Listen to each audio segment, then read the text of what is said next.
Hola de nuevo, YouTube! Este es el Dr.Kendo! And I am here today with the Kirby that I created long ago. That should be a hint. We're creating something from the Kirby universe, actually. This is the most popular request that has come for this week. We're painting this sphere, that is the source object, white, and giving it the fin of a fish. And we're actually creating one of the bosses from Kirby's Dream Land 3, and its name is Zero. So this is Zero from the Kirby franchise. So if you want to request an object for me to create in this series, I have explained it in all the most recent episodes, but I'll try to give kind of a brief overview in each of the episodes that we do now in the time to come. So it's basically on a top comment or top voting system. Basically, you guys leave your comments down below on the most recent episode of the week. So that means, next week's episode, it won't count, on this video or whatever after next week has passed by. And whichever comments have the most thumbs up, points to them, or reactions, the most people vote for that character or whatever, will get created in the next episode to come. Unless, of course, I'm creating something from my list. I still have like 20 or 30 from the list from way back in the days. I will get to those, I swear.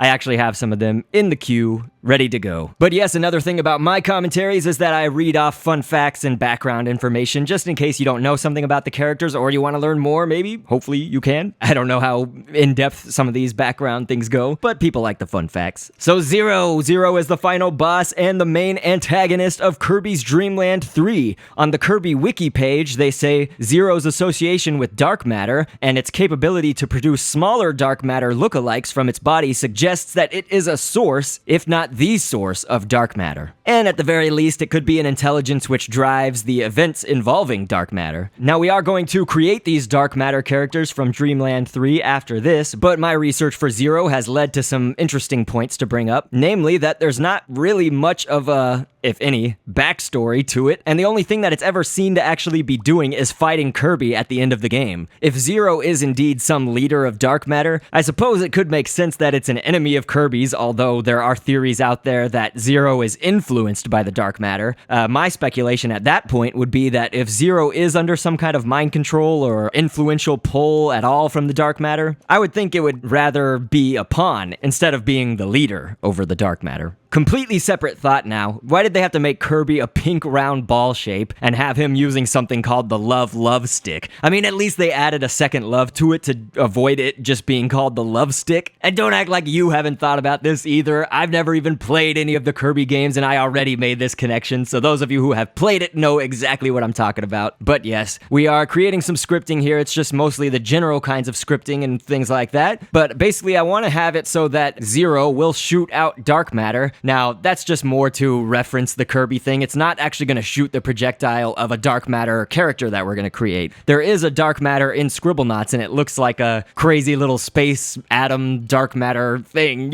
So we'll see that probably coming up here when I have Zero battle the Kirby that I had created back in the days. So yeah, I mean, that fish... oh, crap. This is what I'm noticing, is I was just about to say that fish fin being the eye looks really cool, but I had it on backwards. All Scribblenauts characters are actually by default in the object editor facing the other direction that I did, so they are actually supposed to be facing to the right. Basically, they're looking to our right. So with that, I'm also going to put a different sphere, because there is a little bit of shading on the sphere right here, and I want that shading to be on the other side of the eye. You can't actually rotate the source object if you make it a sphere. You can't rotate that or anything like that, so that's why I had to put in another white sphere over the one that already existed right there. So this is accurate. Apparently Zero does, again, I've never played it, but on YouTube, I've seen some videos of Zero. He does have a capability to ram Kirby, and I know that he does that quite often. But yeah, you might have seen him doing the projectile of dark matter. Maybe we'll go back and focus on that a little bit after we create the actual dark matter characters. I started off with LINT, and I actually had a good reason for this. I basically want these dark matter characters to have a part of their scripting be that they go towards anything round or spherical, basically. I can't remember which thing it is. We'll check it out when we go into the scripting tool right here, but I basically want them to stick to it, because, in the battle with Zero versus Kirby, at the end of Dreamland 3, as we mentioned earlier, Zero is controlling a lot of the, all the dark matters are kind of around him, and he can shoot them off, and so I want those dark matters to kind of stick to the Zero, so we'll see how good that works. But for now, I'll go ahead and read off a little bit of fun facts about dark matter, as it is in Kirby. Dark matter was actually originally considered a single character, but the term dark matter doesn't necessarily refer to a a singular, but rather any number of related shadowy cloud figures. They are major villains in Kirby's Dream Land 2, Kirby's Dream Land 3, and Kirby 64, the Crystal Shards. On average, I'm creating the dark matter that's usually in the form of a shadowy sphere with one eye in the middle, and supposedly, powerful dark matters in particular have a ring of smaller orange, originally purple, spheres all around them, so that's why we use the hemisphere shapes on our creation here that you saw me doing all the way around the lint. But yes, dark matter can possess others, as we mentioned a little bit before, and they do this in order to achieve their own goals or purposes, and King DDD almost always ends up being the victim of this. When you create a dark matter of your own in Scribblenauts, remember that you could edit the scripting to make it so that when they see an object, then it will add an adjective, and you could do something like hypnotized or whatnot. But I'm going for one specific script with my creation here, and that's more so to focus on trying to get them to basically stick to anything spherical, so that's what we're doing right now. So you just kind of do the script for sees an object, when it sees an object, and I'm filtering it out to be spheres, except for we need to see what the drill down is. I guess I'll go with shapes. You can also do round, that was another option,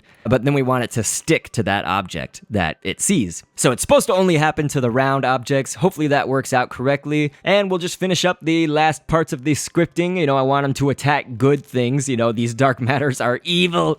So there it is. It's got all the hemisphere shapes. Those are like the orange spheres that go around it. It looks like this script might work, so let's go ahead and type in, I'll do like 4 dark matters, because that's how many I've seen in the YouTube videos with Zero versus Kirby. He's got like 4, and they like show up around the Zero, I don't even know if it's a he, so I don't even know if I should be saying he or not. But yeah, so okay, right there, that actually showed off the scripting for the dark matters right there. And let's give Kirby a staff and make this much more real. But I do want to be sure that you guys can see the dark matter projectile that comes out of Zero also. After we try to get this, the script, it's like it kind of seems to be working. You see when Zero does that thing, there we go. It's like when Zero does that, like, whoa, yeah, like that. Like, so when they all start moving like that, there was the projectile. Okay, let's slow that down. So in post-production, I'll be sure to slow that so you guys could see what the dark matter looks like in this game. Obviously, it's not shooting out those dark matters that are on the crater right there in this awesome crater level on Scribblenauts. Okay, but anyway, the scripting did kind of work, but they didn't like stick right to it. They're living objects, so they don't really stick like glue or anything like that. We could stick them with glue, but that's another way. But you can see that basically when Zero makes some kind of big leaps or anything like that, the dark matters end up following Zero wherever that big leap ends up, so I don't know if that makes sense. I hope it does. But yes, I hope that you guys have enjoyed this series so far with the requests opening up recently. Remember that I will pick the object after about 3 or 4 days based on all the votes, and so from then on, none of the votes will count until the next episode. Just request one thing at a time, don't request like 10 characters, and leave it to movies, gaming, and nerd or geek culture related objects. So I appreciate it. You guys rock so much, and of course, I will catch you on the next vid, and thanks for viewing. Down to the matter, let's look at it more. My words ain't meant to be about wage or war. They're meant to bring justice to all wrongdoers. They're like a spectacle, so you can be the viewer and down the road